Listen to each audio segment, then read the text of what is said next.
Did you know that there are two cities in London? I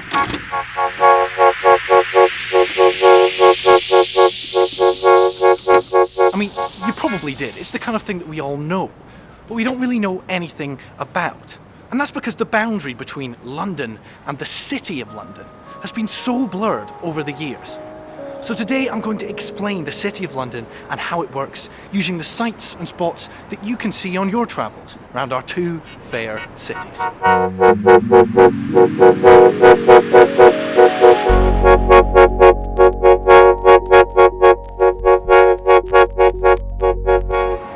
Okay, so let's start with the wall. It's mostly gone now.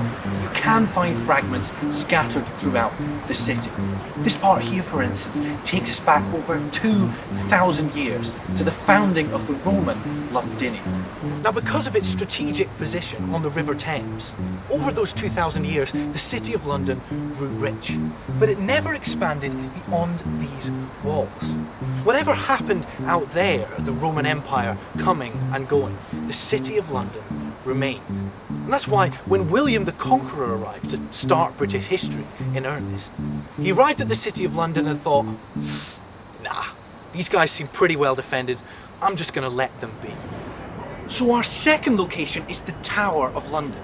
Now, it's not technically within the City of London, but it can tell us a lot about its history. The inner tower, the White Tower, the famous one, was built by William the Conqueror as a sort of message to the city. He did not trust them, so this place was built as a way to say, don't mess with me. The distrust for the City of London that this place embodies was shared by multiple British monarchs. They thought it was too rich, too powerful, and had to be reined in. That's why they constructed Westminster as the seat of government, a way to suck power away from the City of London. Eventually, Westminster grew to encompass local towns and villages, and eventually became the 8 million strong London that we know today. Now, quite famously, the City of London is one of the financial capitals of the world. But what you might not know is that the companies here actually get a vote in the City of London's elections. So companies here get a set amount of votes based on how many employees they have, though the companies get to choose which of these employees actually vote. Now, because 3/4 of the votes cast in these elections come from companies, that means that it's these corporations that set the agenda. And that's why the man in charge, the Right Honourable the Lord Mayor of London, to give him his full title, spends less time thinking about bins and more time promoting business interests across the world. Another thing to notice is this coat of arms. It's absolutely everywhere in the city, as well as the city's flag, which is basically just an England flag with a rapier on it. But this coat of arms links to the ancient guilds, who also have a part to play in City of London elections. These ancient guilds are now called livery companies, but they have an important part to play in City of London elections, choosing the sheriff. Now, the sheriff is important because you have to have been the sheriff before you're allowed to stand to be the mayor. Though I don't know why you'd want to be the mayor. It's 1 year, you don't get paid, and there's no expenses. Seems like getting stiff to me.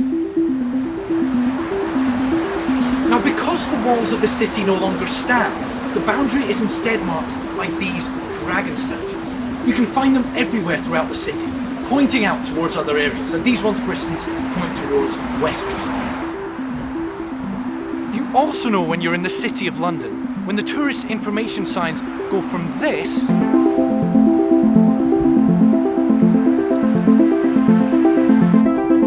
to this, just a minute down the road. Though they mark the technical city limits, you may find the City of London's markings in other places. Places like here on Tower Bridge, which despite being outside the bounds of the city, are owned and operated by the City of London Corporation. So what is the City of London then? Well, I like to think about it as just another county in England, but one with more money, more power, and a history that spans back before the United Kingdom was even born. Many have tried to tame it, and many have failed. So my question to you is, What do you think we should do about the City of London? Let me know in the comments below, and let me know if you have any questions as well. I'll be happy to answer them. I really hope you enjoyed the video, and for more What's Hot London, make sure you subscribe, hit that bell icon, and till next time,